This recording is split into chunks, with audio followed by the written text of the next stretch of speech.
Uy, mana Naruto kelib qoldik. Esil qo'yinglar joni boshlab ketdik mana. O'zimni bir tutib olay.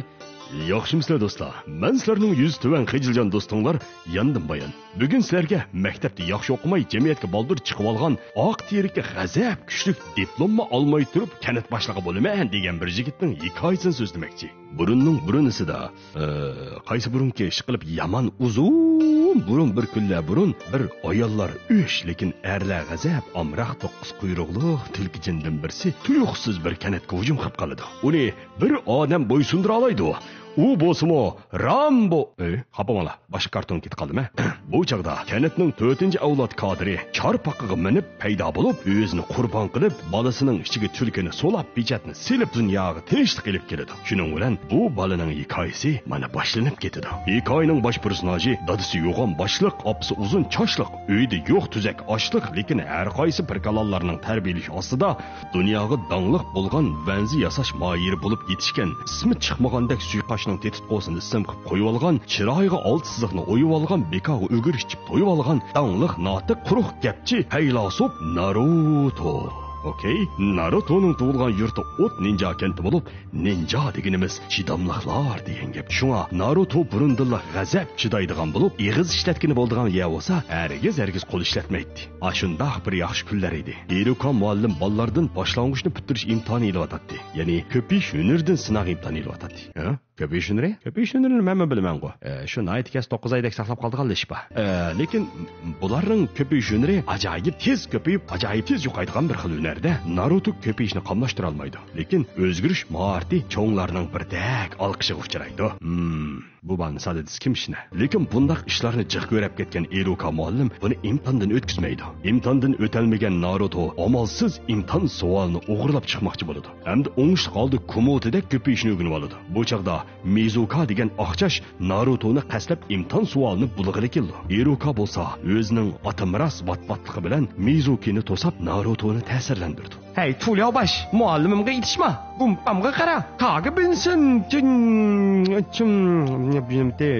Chiqibmishnadi. Bu ko'paygan Narutoni ko'rgan Mizuki qattiq cho'chib ketadi. Vosa, kayqo qilsam, bunda qilsam o'ladigan, bunda qilsam o'ynamayman. To'shang bo'ldi, to'shang. Iruka Narutodan qattiq rozi bo'lib ketib, uni imtihondan o'tkazib yetdi. Alay-balay taraqtiriq ushshaq ishlar bir monch tutgandan keyin Narutolar atratga bo'lindi. Mavi xijil bo'layotgan ko'ziga oq tushgan qiz bolaning ismi Hinata bo'lib, u Narutoni yaxshi ko'radi. Naruto bo'lsa qizil chochliq Sakurani yoqtiradi. Sakura bo'lsa Sasuke'ni yoqtiradi. Sasuke bo'lsa bo'ldi demedim. Naruto qatorliqlar bir atratga bo'linib, o'zining yangi muallimi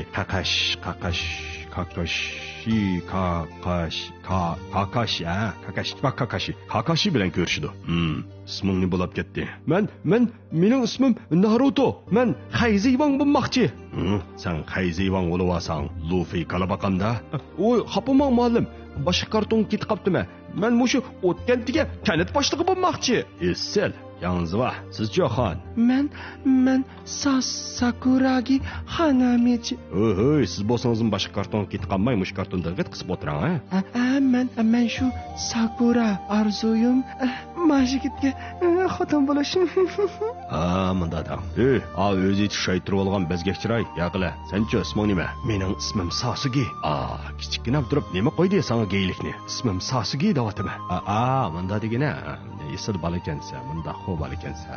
Kakashi bularga har xil gumplarni o'gitdi. Masalan, qo'lim yetisholmaydi boshimga, tormuzim yo'q uchib chiqdim shoxinga degandek yugurish mahoratlarini. Kunlarning o'tishi bilan ular tirishib o'ginib, oxiri o'qyodek chichib raketadek usurdigan bo'lib ketdi. Oshundoq bir kuni ular bir vazifa topshirib oldi. Ya'ni bir qiyerni uyga olib qo'yishdi. Bu jarayonda Kakashi bir qur leksiya so'zlab o'tdi.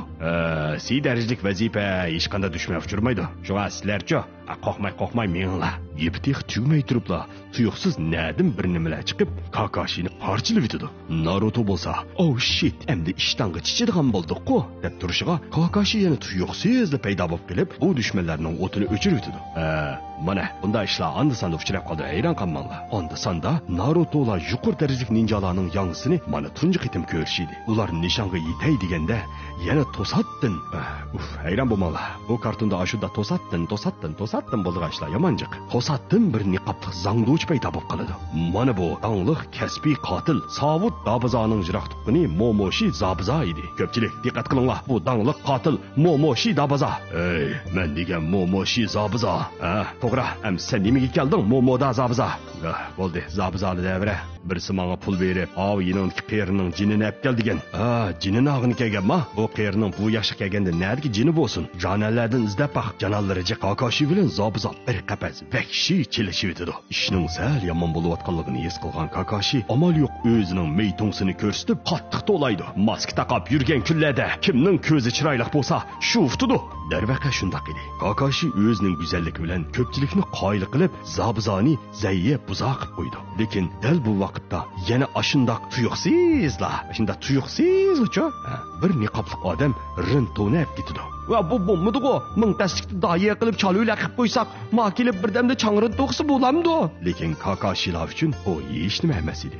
Ular qeyri buvayni uyiga opirib qo'ygandan keyin boshqa yaxshi personajlarga o'xshash yo'qlang ishlarga aralashib fazilatini joriy qildirib, ko'rikda razil kuchlar bilan birga bir atmoqchi bo'ladi. Ikki taraf ko'rikda uchrashdi. Amaliyotda Zabuza o'lmagan edi. Uni ilib ketgan bola Haka bo'lib, Zabuzaning qo'lchimoqchisi edi. Bu sirliq odam Haka Sasuke'ning oqso mijozini davolab qo'yish uchun Sasuke bilan Narutoni so'g'oqlin ko'dak ombarning ichiga solab, ularni jingni bilan davolamoqchi bo'ladi. Lekin kasbi toza pishmagan Haka jingnini bakchiq sanjib yetib kelib, Sasuke'ni Sasu kirpa qilib qo'ydi. Naruto o'zining yaqin deb biladigan, lekin o'zini faqat yaqin deb ko'rmaydigan og'insi Sasuke'ning ahvolini ko'rib, jonimani chiqib ketadi. Hamda qo'soqdagi uzun yillik vaygvasini ishq silib, xuddi g'oz tuxum bilan xununi tang ichib olgandek tushunib ketib, Hakaning urib manqisini chiqarib yetadi. Bu chaqda Zabuza Kakashiga o'zining yalgumpisini ko'rsatib, dartli qilib o'sirib, butun yana istutaq qilib etgan edi. Kakashi bu biroqdan "Malla zaharlansam bo'lmas" deb o'zining kuchuklarini qo'yib berdi. Oli kuch. Oli. Zabuzani kuchuklar am qilib tishlab midirolmas qilib qo'ydi. Kakashi ishlarni osonla tugitay deb qo'liga chaqmoqdan birini ilib Pikachuga o'zgardi. Dal mush vaqtda Haka tuyuqsiz paydo bo'lib, Kakashining dajovsini to'sab qoladi. Zabuza kulib ketadi. Esil Haka, yomon vaqtida asqatmasang baka. Zabuza Kakashi bilan Hakaga tangli hujum qiladi. Kakashi bo'lsa, xo'yanjadek peshvo etib, Zabuzani tepib uchirdi. Oy, bundaq yomon odam atdiganda yog'i nada qolganda. Bu chaqda Zabuzani ishq solgan parda oqsidagi bir tipik paylamaydigan yo'g'on qo'saq eski chiroy qeyri Zabuzaning oylik maoshini bermaydiganligini, har qancha tirishib ishlasimi jonjong bo'lolmaydiganligini aytadi. Hamda Hakaning jestini oyoq osti qiladi. Oyoqning ostida dassaydi. Buning ichidamagan vijdon bolasi Naruto ochchig'ida vaqirab ketadi. "Hey Zabuza, ne zala, zayangz xamani? Ha nayangz mititi ni qilvasa qarab o'ltiramsan, ni zamaza, ni zama buzama." Zabuza o'zining zama buzama to'g'riliq o'ylashib qoladi. Naruto bo'lsa Hakaning Zabuzani yaxshi ko'rdiganligini aytadi. "Hey, nadam bola, bilamanman, lekin u bir o'g'il bola tursa, bo'pti. Ish bu yerga yetganda hamma ishlarni men oxirlashtiray." Zabuza Narutodan bir pichoqni so'rab, eliq qerini ajal darvozasidan kirgizib qo'ydi. Hamda intayin ta'sirli holda ketib qoladi. Narutolar o'ngishliq vazifani tamomlaydi. Xalqlar mushu ko'rikka boshqalarning tili tegib ketmasin deb, ko'rikning Narutodek vatvat bo'lishini tilab, Naruto ko'rigi deb qo'ydi. Bir jihatdan bumi to'g'ri. Kakashi ko'rigi etsa toza satangda emasmi? Kakashi ko'rigi. Bu bo'ldi qancha raygo. Shuning bilan Naruto mushagicha oxirlashdi. Oxirini ko'rmadingiz? Qayzim qarab qo'ya. Oh, sorry. Bye bye.